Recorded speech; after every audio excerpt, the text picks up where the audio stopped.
Ladies and gentlemen, this is Thrice with Thrice's Download, coming at you with an LILT radio interview exclusive with the creators of InventingAFreeWorld.com and the new radio show Moving Forward, which is a branch off. This is going to be a pretty interesting interview. It took about an hour to set up, actually. We were having some technical difficulties with Skype and my computers, and finally learned how to set up a group call using 3 different devices now. But we got it all set up, recording live here from Austin, Texas.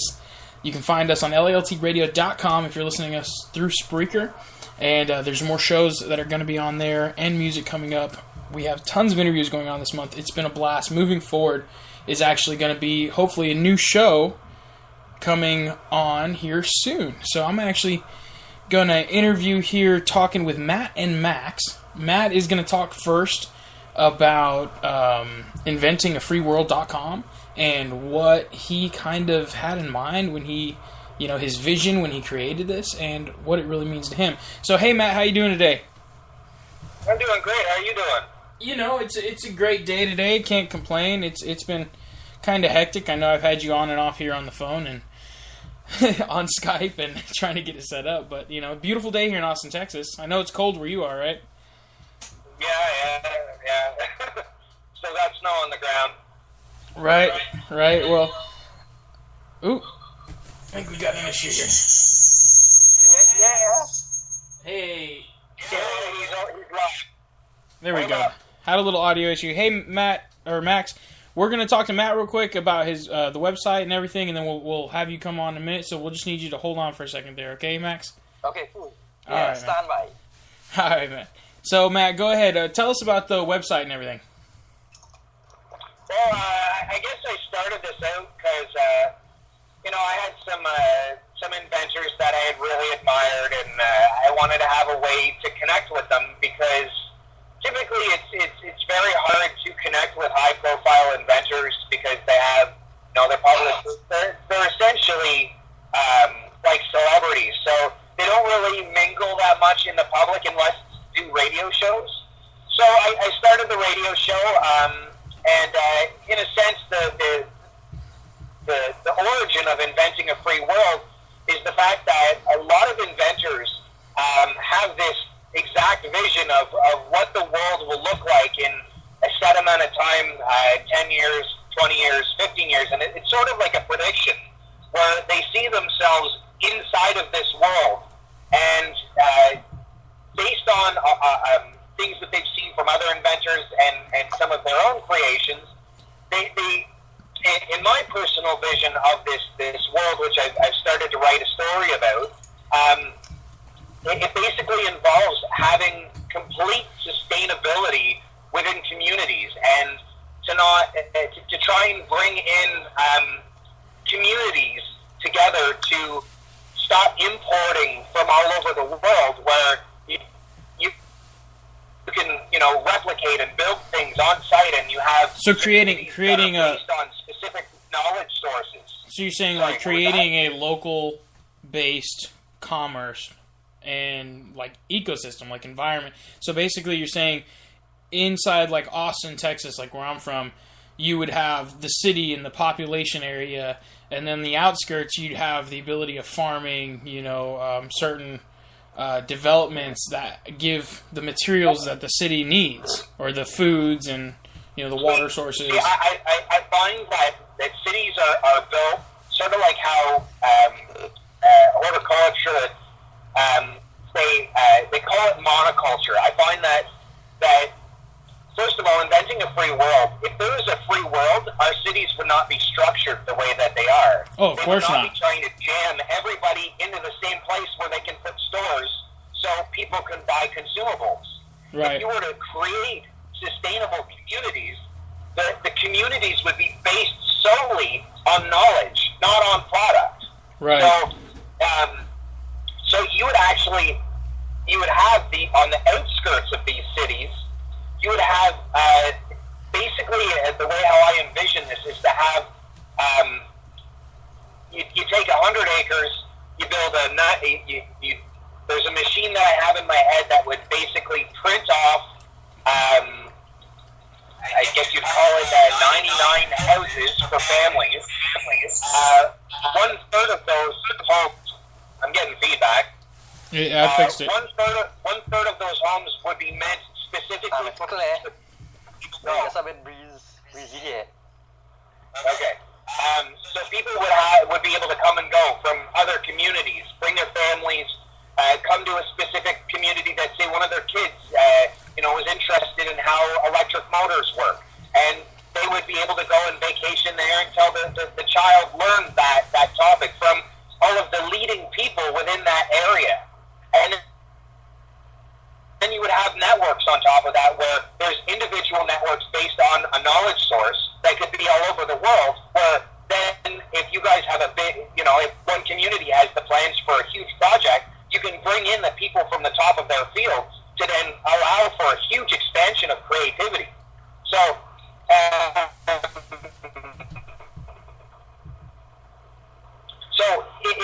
if we were to basically start building communities outside of present metropolises, eventually the metropolis would become deserted, because people presently live in massive apartment buildings, but they don't know anybody that's around them. They don't know anyone around them. We're very detached from the reason that we got brought together and the community, and we don't have that anymore. Yeah. No, I agree completely. That's a big thing that we are missing out on, is that aspect of community. So, I can better hear you, by the way. You can't hear me right now? Speak up a bit louder. I could barely hear you a second ago. Maybe you're going to have to speak up a bit. Yeah, you're breaking up a little bit. Can you hear me, Max? Am I losing reception, or is that... Yeah. I can hear you. Alright, so can you hear me now? Yeah. Yeah, I can hear you.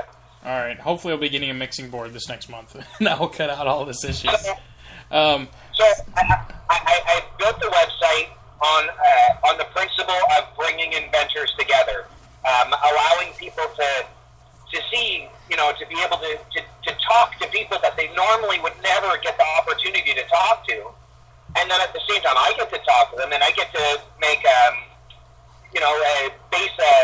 create a friendship with these people, and if one day these communities can be built, which would, in a sense, you can have something, make it so there's zero labor in a community, you will offset the reason that money is in existence. Right. So every gold would have no value.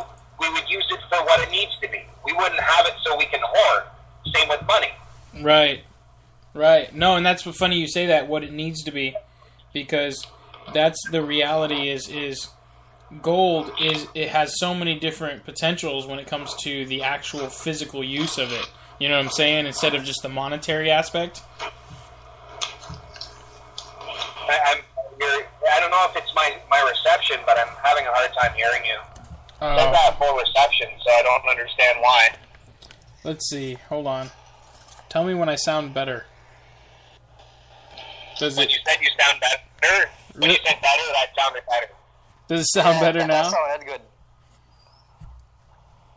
Does this sound better? Yeah, much better. Okay. Yeah. All right, cool. So, could you repeat what you last said? So basically, it's interesting that you said that, using gold for what it has purpose for, because gold itself, there's all the things that a lot of people don't realize, like it's used in all your electronics because it conducts electricity. And that's why there's a lot of conspiracy theorists that talk about the aliens and how they harvest this planet for gold originally, and we're just monkey slaves, because of the fact that gold is used to protect their planet from radiation, because their ionosphere has already dissipated because they became an advanced technology that just destroyed their planet, basically. So, I mean, it's very interesting just in the aspect that gold is such a precious metal, and we look at it as, oh, it's shiny, but the reality is it's precious because of the fact that you can use it with electricity. The reason why, in regard to electronics, gold is valuable is because it has a low resistance, where if you compare it to copper has a higher resistance, aluminum has an even resistant. So basically with gold, you actually do not create heat as much. When using it as like a channel, or like... Pardon me? Like you're saying it doesn't create heat when you run electricity through it? I keep cutting in and out. I have no idea why. I mean, my audio is good. Getting knocked off? Yeah, he's cutting. He just dropped out again. Okay, when he comes back, tell him to mute. Usually that will help prevent more audio issues, and when he starts talking, I'll do the same. Yeah, hey Max, just go ahead and mute, and it should help with audio. It should help you from dropping off. Okay, cool. Okay. But yeah, I mean, so you're saying that it doesn't heat up as much when you run electricity through it? Exactly. It's more conductive. Right, right. See, that's amazing too, because you think back to where we're taught in our history, and this is what I'm big on is history. But we're taught in our history that, you know, back in the day, our ancestors just like, oh, gold was shiny, and they like, you know, forged for it, and it was so cherished, it was used as a monetary value. And if you think about that, in the first civilizations, you know, gold and the shiniest metals being used as the monetary value, when it's like, what do you really use that for when you're in that old culture, that old civilization that doesn't have all this technology that we have today? You know what I'm saying? It was used for art, and I in this specific topic, I've delved in very deeply because I wanted to know the truth about history, and what we depict as our history is a complete fallacy. We basically the what would you call it? The establishments that are the religious establishments have completely rewritten history. Humans have been on this planet for much more than 10,000 years. We've been intelligent. Right. There's images on caves of people, tribes, drawing art of what they valued back then, which were like bison and things that kept them alive. And we're talking 40,000 years ago. We're not talking 10,000, 20,000 years ago. We're talking about that humans were intelligent 40,000 years ago, and possibly even further. Time will wear everything away. Well, I've got a theory on that, you know, and that whole thing of why is it that we have this perspective that man isn't that old, and not only is religion doing that, but science, you know, has been reluctant, like the mainstream sciences have been reluctant to release that kind of information. There was a lady... I don't think they're really allowed. I think that they would prefer the population stays dumb and in the dark, so that way they don't, you know, there's going to eventually be an uprising, but the more they keep us in the dark and the more they keep this dumb sheep, the easier the easier it is to control us.